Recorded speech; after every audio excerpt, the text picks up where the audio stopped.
আপনাদেরকে জানিয়ে রাখবো এই মুহূর্তে আমরা রয়েছে আরজি কর মেডিকেল কলেজ অ্যান্ড হসপিটালের মেন গেটের সামনে আমরা দাঁড়িয়ে রয়েছি। আপনাদেরকে জানাবো গত 9ই আগস্ট রাত্রিতে আরজি কর মেডিকেল কলেজ অ্যান্ড হসপিটালে চেস্ট ডিপার্টমেন্টে ডিউটিরত ডাক্তার, পড়ুয়া ডাক্তারকে ধর্ষণ করে খুনের ঘটনায় একেবারে গোটা রাজ্য তথা গোটা দেশ কিন্তু একেবারে উত্তাল। তো সেই আবহে আমরা দেখেছি বিভিন্ন ধরনের আন্দোলন কিন্তু সারা রাজ্যব্যাপী, সারা দেশব্যাপী কিন্তু চলছে। আন্দোলন পথে নামক বিভিন্ন ধরনের রাজনৈতিক দলগুলি, সাধারণ সংগঠনের কর্মসূচি কিন্তু আমরা দেখতে পাচ্ছি। আপনাদেরকে জানাবো যে আরজিকর হসপিটালের সার্বিক পরিস্থিতিটা প্রথমের দিকে কেমন ছিল। আরজিকর হসপিটালের সার্বিক পরিস্থিতি প্রথমের দিকে ছিল, এই যে গেটটা আপনারা দেখতে পাচ্ছেন, মেন যে গেটটা, আপনাদেরকে বলবো মেন গেটের একটা সাইড কিন্তু আপনাদেরকে বলবো ডান দিকের অংশটা কিন্তু খোলা ছিল এবং বাঁ দিকের যে অংশটা কিন্তু এই অংশটা একেবারে আপনাদেরকে আমার ক্যামেরা পার্সনকে দেখাতে বলবো যে রেলিং গার্ড করে একেবারে কিন্তু গোটা এলাকাটা কিন্তু আটকানো ছিল। ঠিক আমরা কি দেখতে পেলাম, আমরা দেখলাম যে এই মামলার চলে যায় সুপ্রিম কোর্টের হাতে এবং সুপ্রিম কোর্টের নির্দেশ অনুযায়ী হসপিটালের নিরাপত্তার দায়িত্বে রয়েছে আমাদের কেন্দ্রীয় বাহিনীর জওয়ান। তারপর মুহূর্তেই কিন্তু একেবারে হসপিটালের চিত্র কিন্তু পুরোপুরি বদলে যায়।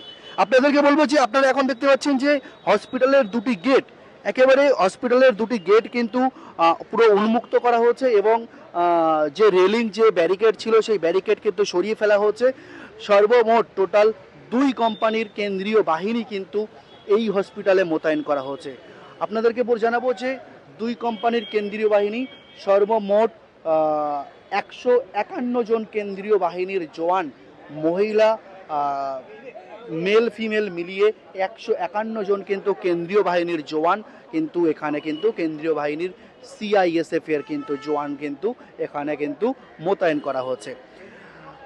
আপনাদেরকে বলবো যে মেন গেটের দায়িত্বে দেখতে পাচ্ছেন আপনারা যে সিআইএসএফ এর জওয়ানের সঙ্গে সঙ্গে কলকাতা পুলিশের কিন্তু কর্মীরা তারা রয়েছে।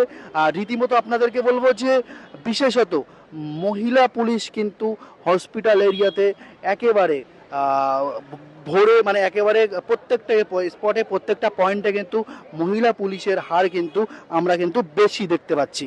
আপনাদেরকে বলবো যে মেন যে গেট, সেই গেটে চিত্র আপনারা দেখতে পাচ্ছেন সরাসরি।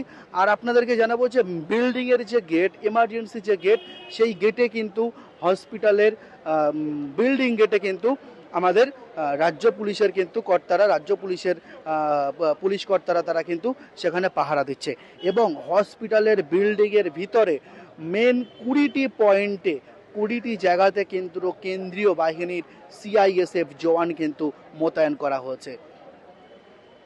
ক্যামেরায় এম রহমানের সঙ্গে শাহজাহান, স্কাই টিভি বাংলা, কলকাতা।